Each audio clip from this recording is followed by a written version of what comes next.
The floor. You have the floor, sir. Thank you very much, Mr. Chairman, Madam Undersecretary General, Excellencies, ladies and gentlemen. First of all, allow me to start by expressing our sympathies and condolences to the victims of the earthquake which took place in New Zealand. It is indeed my great honor, pleasure and privilege to address such a distinguished audience on an urgent and important issue of gender equality today. Today I represent the country which was named by the World Bank as the world's top reformer in the last 5 years. Government of Georgia indeed pursues comprehensive reform agenda with an ambitious objective to modernize the country. And based on our experience, the most difficult part of this modernization is not an economic modernization, however difficult it is. It's not a political modernization, however difficult it is. But the most difficult part is mental modernization of the society in order to achieve free, open, multi-ethnic, tolerant society where every individual can find a prominent place based on his/her merits and performance. This is exactly a kind of society which guarantees gender equality and enables women to use their great creative potential, both to their own benefit and for the society as a whole.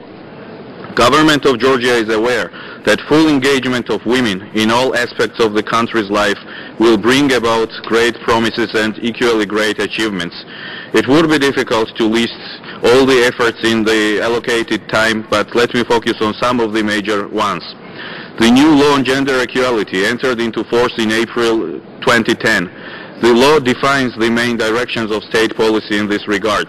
Gender Equality Council, the first ever permanent state body in this field, was established to coordinate state policies for promoting the issue in Georgia.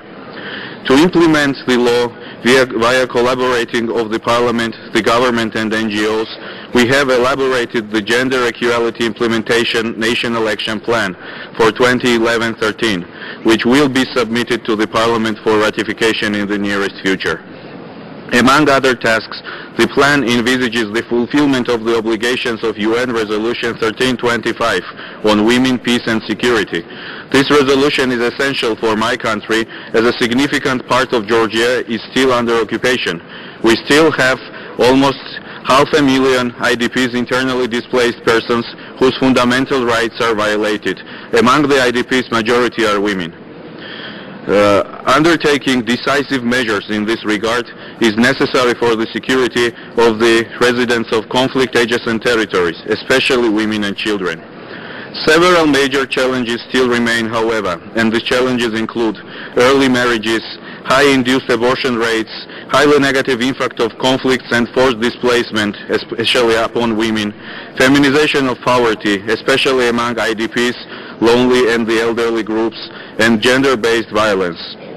In order to duly address the issues, the government of Georgia has been elaborating various measures which include the National Action Plan to fight domestic violence, the law on elimination of domestic violence, protection of and support to its victims, which was adopted in 2006 and was amended in 2009. State-funded shelters for the victims of domestic violence, state-sponsored programs for their support and rehabilitation. The government also encourages very successful work of international and national organizations in the field of gender equality and women's issues in Georgia. Our approach has indeed brought about some success.